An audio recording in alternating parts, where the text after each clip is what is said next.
Hey, what's up guys? I hope you're all keeping well out there.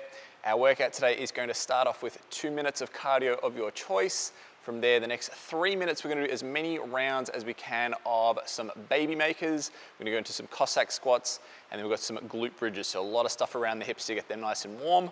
Looking at those movements, the baby makers, we're going to do 5 reps, and that is squat stance. I'm going to grab onto my toes, and I'm going to move in and out of that squat position. So notice at the bottom here, arms are straight and on the inside, so I'm not hanging out like this. I can get inside there, legs are pushing out hard, and then at the top here, I'm gonna try to keep my back as flat as I can. Generally speaking, especially if you've got tight hamstrings, your back will curve a little bit. That's okay, just do the best you can though. 5 of those then moves into 10 of those Cossack squats. So we're gonna set up quite wide, toes slightly pointed out, and I'm gonna sink to the corner.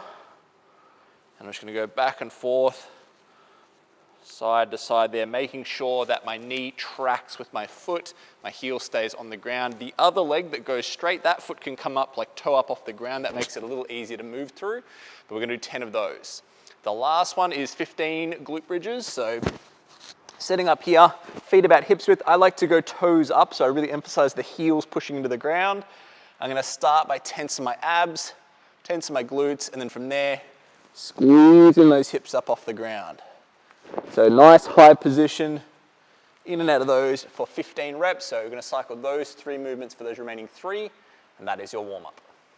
Alrighty guys, we're having a look at the move workout now. This one is going to be 15 minutes, and it's an AMRAP, so we're in that kind of like medium kind of time range. It's not short, it's not a sprint, it's not super duper long either, so you're going to try and find that nice pace to work through. The 2 movements we're going to be doing are not necessarily the fastest cycling thing, so this is going to be a lot more about kind of strength and control, but being consistent over that 15-minute time period. So the first movement we're going to do is an alternating single leg RDL. Now you can do this weighted or non-weighted. If you haven't done it before, your balance is maybe a little bit off, go non-weighted, that's okay. What you will find with a dumbbell or a kettlebell actually does steady you a little bit. So as we come down, I'm looking to hopefully get below knee height.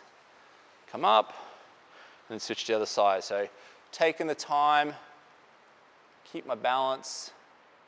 Okay, you'll notice with this that my rear leg is playing a pretty big role in creating a counterbalance. So as I come down, I don't want to have this leg just kind of loose and wherever.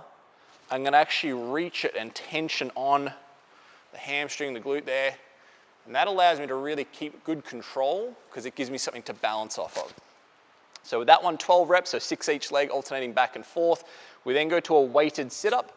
So again, if you're new to this, if you're not so strong with sit-ups, you don't have to do it weighted, but ideally we want to get that dumbbell in close to the collarbones, laying it down, back up to a nice tall seated position. So you'll notice with this, I'm not laying kind of like just flat in one go. I'm going to try and put my low back down first, roll it down, and then peel back up again. So it's kind of moving one vertebrae at a time. So 15 minutes on this one, we do 12 alternating reps on the RDL, 12 on the weighted sit-up. Just go back and forth on that. That is your move workout.